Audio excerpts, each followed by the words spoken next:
Welcome to another edition of Pioneer Valley Life. I'm your host, James Sullivan. We are here in the studios of Easthampton's eMedia in the Eastworks building in Easthampton. And today my guest is Valerie DeQuisto, who is from Highland Valley Elder Services in Florence. And so what's your official title? My official title is Associate Director of Programs and Services. Okay. And so that pretty much encompasses everything that, that Highland Valley offers, I guess. You know. Programs and services, Yeah, yes. yeah. So I guess, like I say, you're in Florence, is where your office is, and you have a website that we will publish on the screen, and so let's just start with you telling me what services you offer. Okay. Well, let's, why don't we start with Highland Valley to begin with. Okay. So Highland Valley is a private nonprofit agency.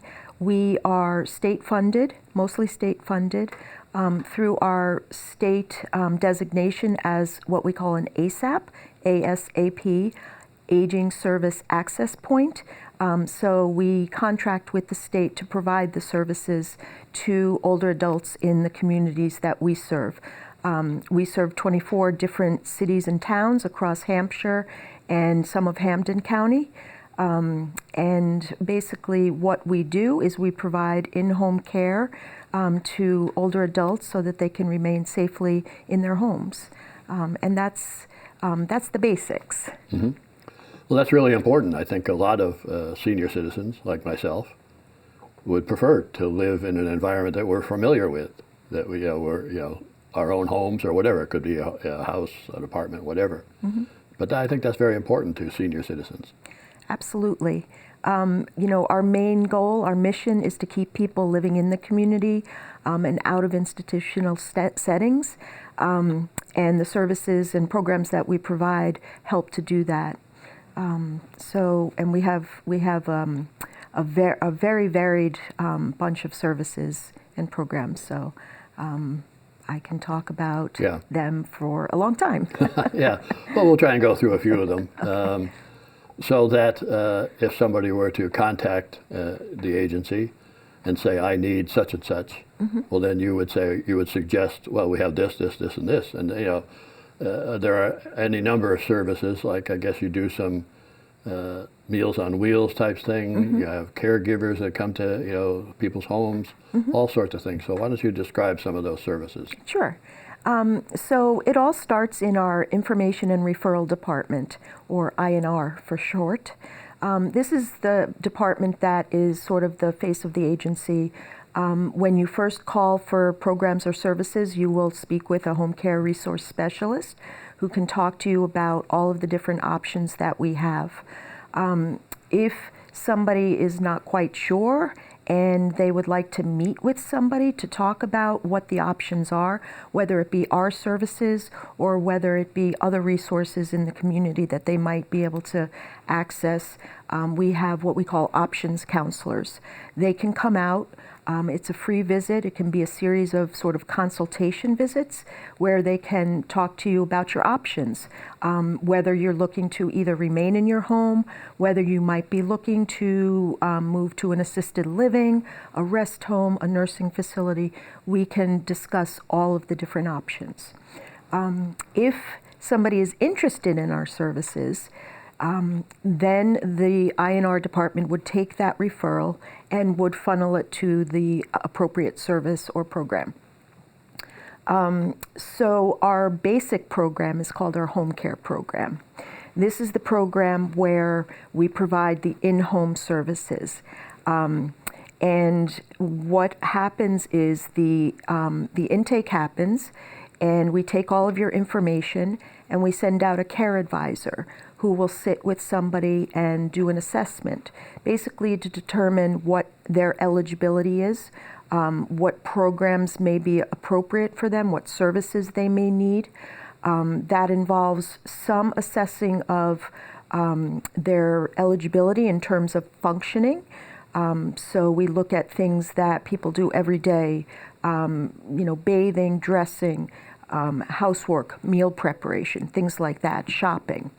And we sort of look at the whole picture, determine what the needs are, and then we work with the consumer to decide what is the best care plan for them. The services that we can provide in the home care program can include the Meals on Wheels, which you mentioned. Pretty much almost everybody knows the Meals on Wheels program. So that is Highland Valley. We can do things like homemaking, which includes housework, laundry, and shopping. Personal care, so very hands-on care. If somebody is needing assistance with bathing or dressing, we provide that. We do some companionship, so if somebody is just a little lonely and could use some companion, or if there's a caregiver who needs a little bit of a break, we can have a companion come in and just be with somebody, so that the caregiver can maybe get out of the house and go, do their own shopping or get their hair done or whatever it is that they want. In addition to those types of services, we also provide emergency response systems.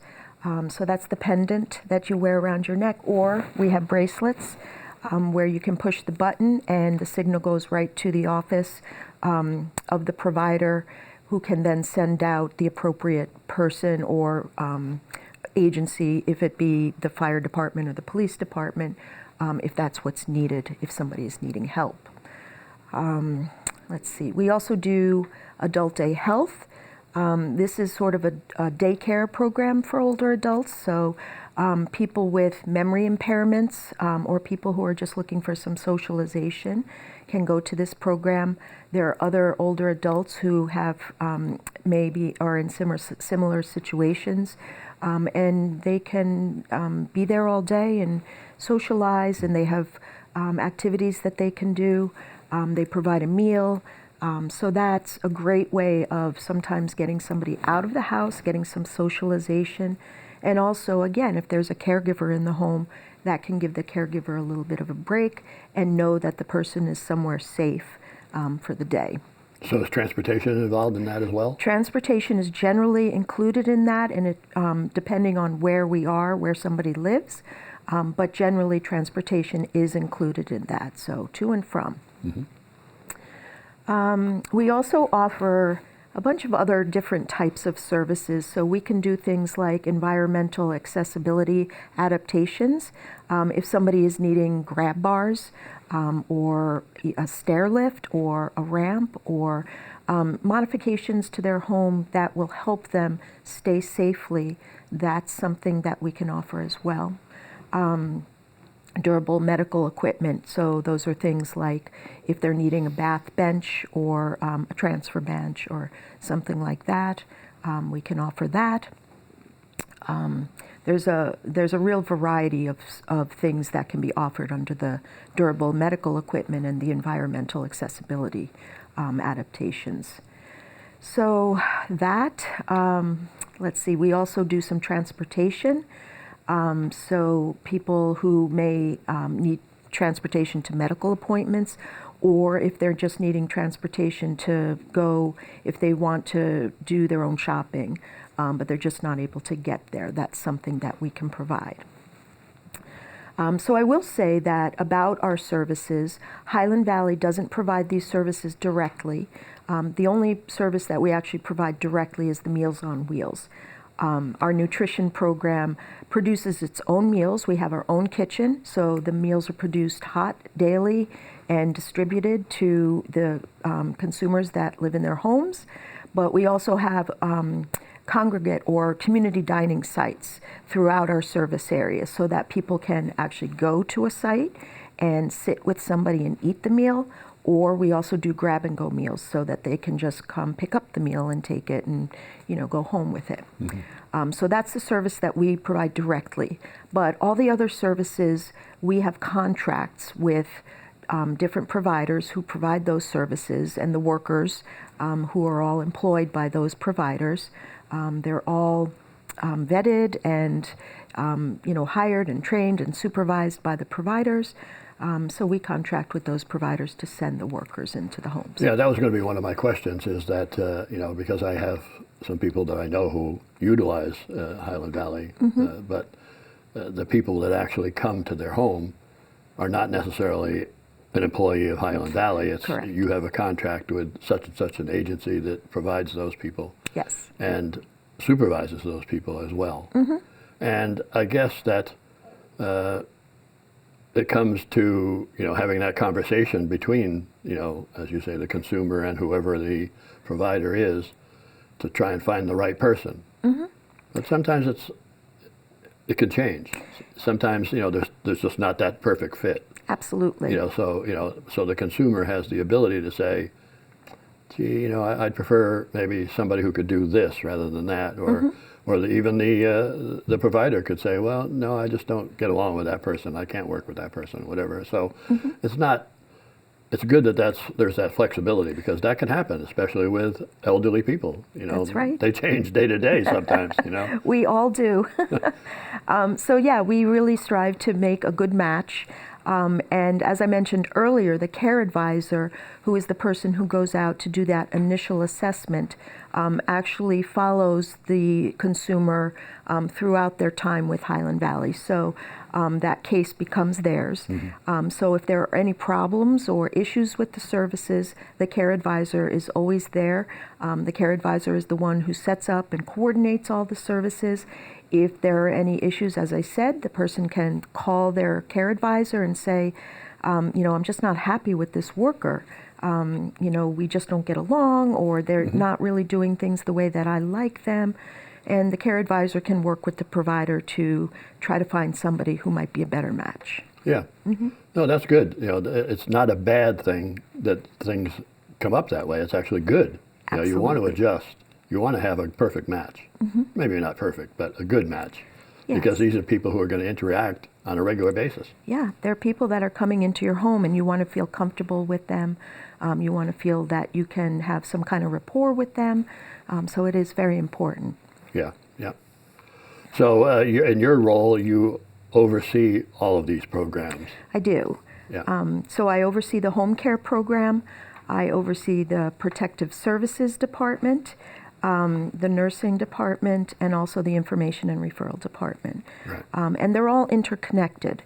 So as I mentioned, the information and referral department, or intake, INR department, is sort of the department that holds all the resources and information. So if somebody is needing resources, they can call and talk with somebody and get the information. They also take the intakes. That's funneled generally to the home care department, which I just mentioned. We have a nursing department as well. So the nursing program works in conjunction with the home care department. And if somebody is needing that hands-on type of care, like personal care, assistance with bathing or dressing, the care advisor will make a referral to the nursing program.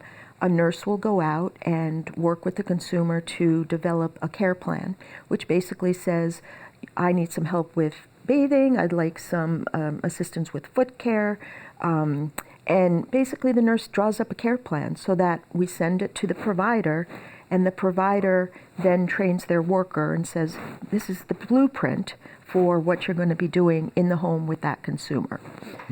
So the nursing department and the home care department work in conjunction. Yeah. And that's another service that I'll mention because I forgot, and it's a very important one. We also offer foot care. We work with an agency called Foot Care by Nurses, and they're fabulous. It's a very popular service, so people really like that one. So yes, so the nursing department and home care work together. The care advisor and the nurse will go out every or periodically to assess or reassess the consumer, to work with them to determine that the services are still meeting their needs, or if a change is needed. So they're always available to the consumer, but we do come out to the home every so often to just check in and see how things are doing. Right. So do you find that sometimes seniors are reluctant to ask for help? Yes. So how do you try to convince them? Well, I will say that we are very respectful of the right to self-determination. So this is voluntary, all voluntary. If somebody doesn't want the services. We can't say you have to take the services, but we do recognize that it is sometimes not easy to ask for help. Sometimes people think that if they ask for help, their freedom is being taken away, but it's actually quite the opposite. A lot of times we find that by just accepting some help, you're actually able to stay more independent and keep more of your freedom because you get to stay home. And it just sometimes takes a little bit of sort of talking to somebody and helping them to recognize that, you know, it's not as easy as it used to be to push that vacuum around or change those sheets. It's, you know, it can be easier to slip and fall in the tub. So it might be better to have somebody, even if they're not helping you hands-on, just to be there, just in case. So yes, we absolutely do need to respect somebody's right to say no, but we do try to work with people to help them to recognize, again, the importance of accepting some help to remain independent. Yeah. And a lot of times do you feel as though it's probably family members that might make the first inquiry on behalf of somebody in their family that says, you know, I really feel as though my mother or my aunt or whatever really needs some services. Could you go talk to her? That's a very, very common scenario. A lot of times we will get somebody who is caring for someone else, a loved one, so a daughter, a son, who has been assisting, doing all the shopping, doing all the housework, the meal prep, and is just getting burnt out, needs some respite from doing all of this, recognizes that their mom or their dad or their grandparents may need some help and that they can't do it all. So a lot of times we will get calls from caregivers who will say, you know, I'm at my wit's end, I need some help, and they still need some help, and I just can't continue doing it at this level.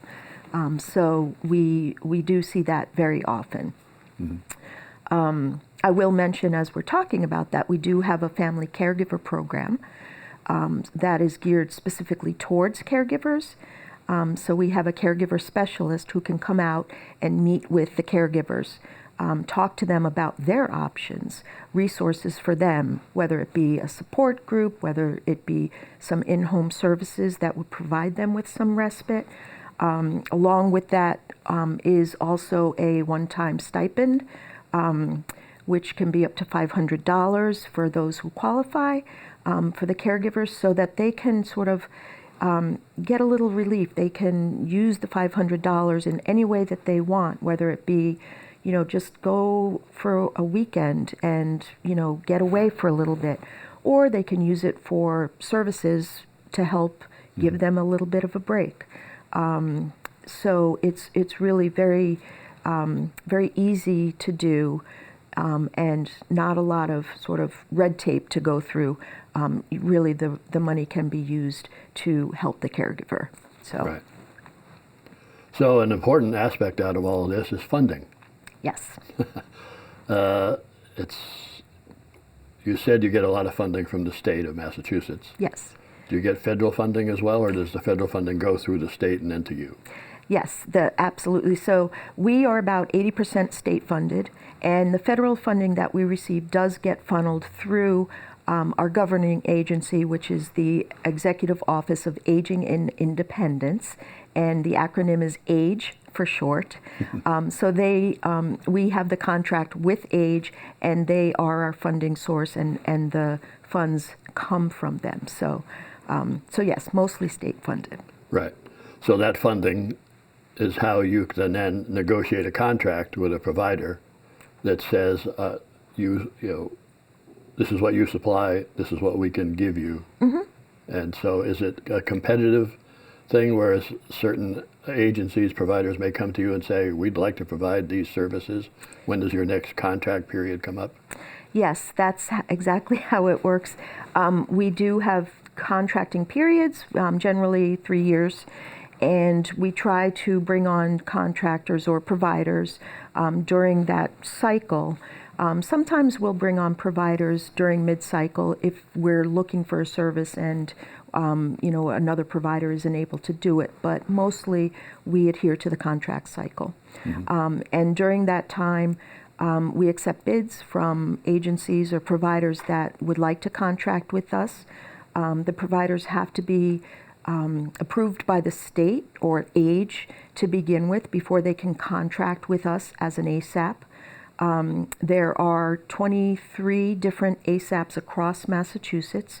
They're regional. So as I mentioned, we cover most of Hampshire and some of Hampden County, including Westfield and the southern hill towns. And so each ASAP is generally negotiating contracts with different providers. And so there are fixed rates for certain services, but other services we definitely have to negotiate with them. So we try to provide the highest reimbursement as possible so that we can get good quality services for our consumers. Right. Now, does insurance come into this at all? So, not necessarily. We don't bill insurance, private insurance. If somebody has long-term care insurance, that may pay for some of the services that we provide, but it would generally just pay for whatever the person is paying Highland Valley for us to provide the services. As well, depending on the type of insurance, if somebody has Medicare and Medicaid, which many people who are over 60 do have Medicare. Some people do have Mass Health or Medicaid. There are certain Medicaid programs that allow for higher levels of services. So if somebody does have Mass Health and are clinically eligible for a nursing home, we do have a program that offers up to 24/7 care. But we don't bill Medicaid directly. Again, all of that funding comes through the state. Yeah.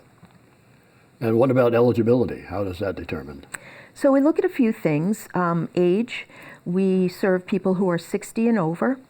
And if somebody's under 60 with a diagnosis of Alzheimer's or another type of dementia, they can also get services. But generally it's 60 and over. I mentioned the functioning that we look at. So we look at somebody's physical functioning and their cognitive functioning to see what they're able to do. They have to have a certain level of need to be able to access our services. And then lastly, we look at somebody's finances. So services are paid for on a sliding fee scale, ranging from all the way from 0 up to 100% of whatever the cost of the services are to Highland Valley. And it really is income driven. So there's no such thing as over income for our services, and somebody who does not have the ability to pay or is on Mass Health will have a 0 copayment. So that is determined at intake. We look at the income, and again, the state has a sliding fee scale that we adhere to. Right. Yeah, so somebody pays for this. But I'm sure it's pretty hard to understand that sometimes, from a consumer point of view. You have to keep track of it. That's how you make your money. You're a nonprofit, you say, but still there is money that changes hands. Right. We're a business. We have to stay viable. We have to be fiscally responsible. So, the portion that a consumer pays goes towards the services that we provide. Right. And then the state, pays the balance of whatever they pay. So. Right. So it's an important distinction in that the consumer may end up paying some portion of the services that they're getting via Highland Valley. And then Highland Valley contracts with somebody who actually shows up at the house. Yes. But the payment comes to you, so I'm sure that everybody's different. Yes. As I said, it's a range, a wide range. So if somebody is assessed at, a certain copay amount, and they have extenuating circumstances, they have, huge medical bills, or they're, in debt for whatever reason, or they may have been scammed or something, we can look at that and we can make copayment adjustments we have the ability to do that on an individual basis if somebody is unable to afford services. So nobody should be afraid of not being able to afford our services. Yeah. And what's the current state of federal funding? So far, so good. We have not been affected in a huge way. As I mentioned, most of our funding is state funded. Yep. We look at the state budget and know that that's been tightening up a little bit. So, we've had to tighten our belt in certain ways, but for the most part, we are still providing the same programs and services, and we haven't had any interruption. So, we're doing okay. That's good to hear, because not everybody's in the same boat these days. Yeah. That's true. Yeah, unfortunately. So that it is a challenge, but it seems as though your ability to meet the challenge is there. How long have you been an agency offering these services? So the agency just celebrated its 50th year. Wow. In existence. Uh-huh. I'm looking at Robert because we just had a huge celebration. Oh, great. That he did a great job of arranging. So, 50 years. Wow, that's amazing. Yeah. And how many consumers do you actually service right now? So it really varies on a day-to-day basis because we have our nutrition program and we have the home care program and other programs like our protective services department, which I would like to get to as well. Sure. So currently in our home care program, we're just about to hit 3,000 consumers. Yeah. So it's quite a bit. Yeah. So mention that protective service. You want to mention it? Let's get into that. So our protective services program is a program that investigates allegations of abuse and neglect of elders. Mm-hmm. And this department is basically the job of the protective services department is to look at somebody's risk and mitigate the risk. Mm-hmm. So for example, anybody can make a protective services report if they have a concern about somebody in the community or if they have a concern about themselves. So a typical situation might be a neighbor who is concerned about the person living next door. Notices that the grass is continuing to grow high, the mail is piling up and hasn't seen the person, but knows the person, is there, but looks disheveled and, really just looks like they're not taking care of themselves. So they might call in a protective services report. And depending on the level of risk, our protective services department will screen that report in and will then investigate whether the allegations are substantiated or not. So that's often a type of report that we'll get and has to do more with self-neglect. Mm-hmm. But there are other types of abuse and neglect that we investigate. So, it could be financial exploitation, it could be physical abuse, emotional abuse. So if anybody has concerns and they're seeing any type of that behavior, they should make a report. Our hotline is 24/7. It's an 800 number, and it is basically the report is taken. It is anonymous. The person will never know who made the report, can never know. So it's there. You can have confidence that if you make a report, that the allegations will be investigated. Many times, if the report doesn't meet the level of risk where a protective service department will screen it in, they might screen it out to home care. So, for example, if that person who is sort of neglecting themselves, they may just need some services, they may just need some help. And so the home care department can go out and talk to them about maybe we can help you, maybe we can do some housework for you, maybe we can have a companion come in, maybe we can provide the Meals on Wheels. So we always try to mitigate the risk and again respect somebody's right to self-determination. It's important to know about our protective services program that they cannot come in and take somebody out of their home. They cannot take somebody and put them in a nursing home. Many times people are fearful of that. But they basically are, the staff are people who are going out there to work with the consumer to help whatever risk there may be. Right, right. Well, it's obvious that you offer a lot of services, many more than what we can actually cover here on the show in a half an hour show. But one thing I did want to mention is that if they want to get more information, they could go to highlandvalley.org, which I have done, and there's very extensive information about what you provide. You've got a great resources page about other agencies that provide things as well that may, Alzheimer's and dementia things, all sorts of things. But I noticed that you also take donations. We do. And I wanted to mention that Giving Tuesday, which a lot of people might be familiar with, comes up on December 2nd this year. Yes. And that is a way that people can donate specifically to Highland Valley, correct? Correct. So it's very easy to donate. We are also in the middle of our annual appeal, which started in early October.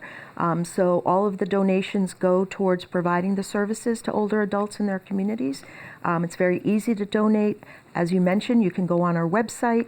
There is a button that you can click on, and you can donate as little or as much as you would like. Right, Any bit right. helps. Well, Valerie, this has been very informative, and I hope the people who are watching the show will learn a lot about this service you provide and will decide that it's time to take advantage of it. So thanks for being here. Thank you so much for having me.